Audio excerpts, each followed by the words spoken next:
Hello everybody, the Nameless Narcissist here once again, a simple man diagnosed with NPD, giving the facts of narcissistic personality disorder and things that go on in my head. If you like this video, please like, comment, and subscribe, but keep in mind, I am no clinician, so I can only speak to my own experiences and the research that I read. So, I've been having some thoughts recently. A long time ago, I was asked to make a video about reactive abuse, and honestly, and even now, I should admit, I don't have a huge degree of knowledge on the subject. Don't take me as a huge authority on this. I'm just basically working off the information that I kind of have had gathered haphazardly.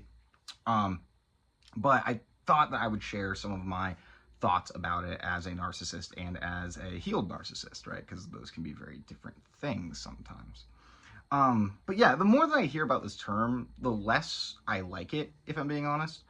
And this comes from a combination of places.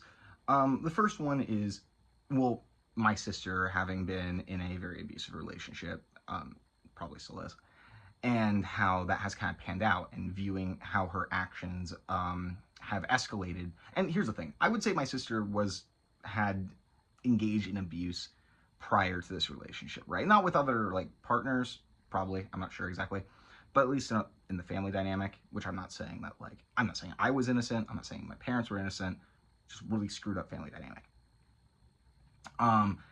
And like, but like viewing it from that angle, seeing how it escalates in that way, I don't view that as an escalation of abuse.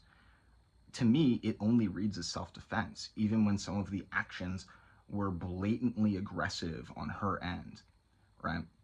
It's like, oh yeah, like, okay, yeah, sure, you like stabbed this dude out of nowhere, but like, you know, he was beating you for a long time, right?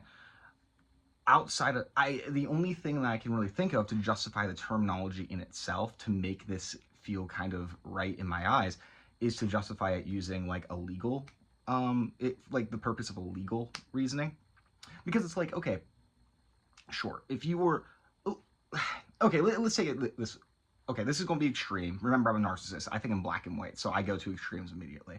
But let's say a girl was locked up in a, was kidnapped and locked up into some dude's basement, right? And he was doing terrible things to her this entire time. And, you know, I'm not even going to go into the things that he could have been doing to her, but like, you get the idea. And then one day she manages to get out of those chains, right? And as soon as he comes down, the girl like stabs him to get out, right? Does that sound like reactive abuse? Again, this is an extreme situation, 100%. But like, if you are in such a severe environment where it is life or death 24/7, that you're never quite sure if you're going to be surviving or like if you're going to be like just functional in the morning, right? I don't know. Like, to me, that feels like a very reasonable course of action. And I see things like in my sister's case, maybe I shouldn't be talking about my sister, I don't know. But like in the case of like somebody being in a domestic abuse situation, and I can, like, here's the thing, if you're in a domestic abuse situation, that guy walks in and your fight or flight may be going in that moment. You may be so attuned to the way that they're like acting, and you can pick up all of their subtle little movements and stuff that you know you're going to be attacked in a second. And maybe that's your mind just tricking you to some degree, right? But either way. But then again, like, in my extreme example, what if that guy wasn't coming down to beat the woman or do something bad? What if he was bringing her food, right?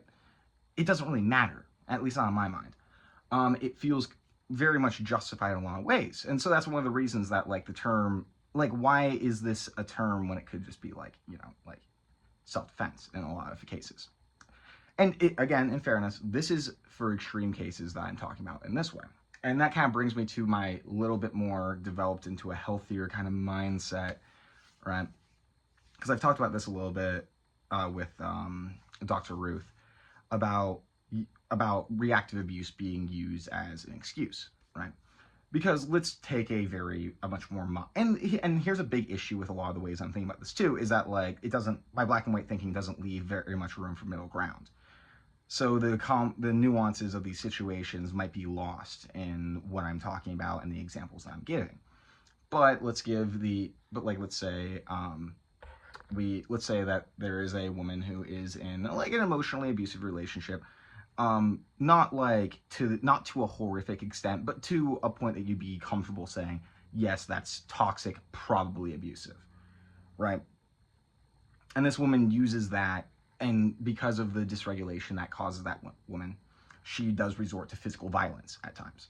And now it does depend on the severity of the emotional and verbal abuse that would kind of dictate what my response to that would be. And in most cases, I probably wouldn't even think that it would be deserving of any sort of, prison time or like lawsuit. But at the same time, if you are the kind of person who is willing to resort to like physical violence under that kind of pressure, I'm not saying you're like not justified, maybe justified isn't the right word, but I'm not saying that you are like completely wrong in that. What I am saying is that if you're having that reaction, that does point to some issues that you have that you probably need to address. Again, not to say that your actions were completely irrational, especially let's say in a, if you grew up in an environment where like that was your only option and you were constantly being, like that's a logical move to make. Like I completely agree, that is great. Not great, you know what I mean though. But even if that was the norm in that circumstance, that is like trauma that you have to look at. If you are replaying your childhood trauma out in these relationships, even if they are abusive, that shows that there's some unresolved stuff there. And I don't want it to come off like I'm like victim blaming or whatever, like whatever term you want to use for that, because I'm not. Because like take it as somebody who is, because okay, like this is the only way I can really relate to the situation on this side of things, is that like I am somebody who I have gone most of my life reliving trauma experiences, right? The only way I knew how to interact with the world was through manipulation, was through self-aggrandizement, was through trying to regulate my self-esteem, extreme degrees of independence, right? And in some cases, I had a lot of relationships and friendships that were fine due to this. But then, like, when people tried to get close to me, that's when a lot of the bad shit came out. My emotional dysregulation, me, like, getting defensive at any sort of vulnerability. Like, I understand, and, like, I blame myself to a certain degree for that stuff, right? There's some of it, like, I take responsibility for it, but also I know the place that my, like, childhood had in it. So I can understand how that can be a situation where it's like, there's no other option in your mind. And especially if it's in such an extreme, like situation where it feels like there's no other options. And I don't try and compare like, well, I mean, like I was about to say, I don't want to compare my stuff to anybody else's, but it's like, I don't know, I had a fuck up childhood, right? Like, I don't know if yours is worse or, we shouldn't compare trauma, is what I should say. Sorry. Yeah, we shouldn't compare trauma. And so maybe like, but the results of it may be different, right? Like you're, like in the situation that you're in might not, like, hell, you might not be, your response to your trauma isn't the same as my response to my trauma, because mine can be a lot more extreme because I have a personality disorder and I'm a narcissist, right? And that doesn't say anything about trauma itself, but I'm trying to cover my bases. Why am I always so self-conscious? Why am I always trying to cover every damn fucking base? I hate my life. Okay, but yes. But yeah, that's kind of the point that I'm trying to make though, is that like, just because you're in a situation where I don't necessarily blame you, or you might even be justified, doesn't mean that trauma isn't playing a place in that. And I feel like this term of reactive abuse, putting all of that on the abuser, basically says that, oh, like, sure, maybe I have trauma, but like, oh, it's fine though. I was only reenacting my trauma because of that person. No, you still have that trauma. You still have to work past it. Which is kind of the point that I'm getting at. Even if you were completely justified in your reaction to that person, there is still trauma that made you react in that way, which I think needs to be looked at. And the sad part about this is that it's so hard to say. It's so hard to say, like, where is it trauma, and then where is it, like what's the line between trauma and then a normal reaction based on childhood, right? I am not the person that can give you that answer. Hopefully a therapist can. But then again, if you were in a relationship for that long, even if you had no prior trauma, it's worth going to therapy for, to like kind of, process that. And maybe you'll find out that your childhood, there's some childhood stuff that you were repressing that like fed into it. And, win-win in that case. Going to therapy. I guess not really a win-win. I would say like a lose and like 2 wins. Okay, major loss and then like 2 minor wins. Okay, you know what I mean, I hope. But yeah, so reactive abuse, I'm not a huge fan of the term. It, again, my exception being in a legal sense, because it's like, okay, like, it's like, oh, this guy was like beating his wife, and then like the wife happened to like fight back one time, maybe unprovoked because she was anticipating it. I can see in a legal sense how that would be like, okay, reactive abuse can describe that. This isn't a as serious as a charge as like led to belief. Sure.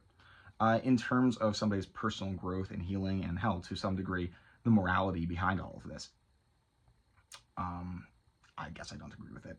And hey, maybe you might prove me wrong. I very consistently get things that contradict me in the comments that may be like, ah, shit, I should have said that in the video. That was so much smarter. I'm so dumb. But yeah, who knows? Maybe you guys will change your minds. And again, I want to close this off by saying reactive abuse is not something I have a whole lot of information on. Like, if I did more reading on it, I might, like, everything I said might be go out the window, right? But hopefully this was like, I got my point across kind of clear here, and it resonated with some people. Who knows? As long as I'm right. I'm sorry. I'm so insecure. My life is hell. Bye.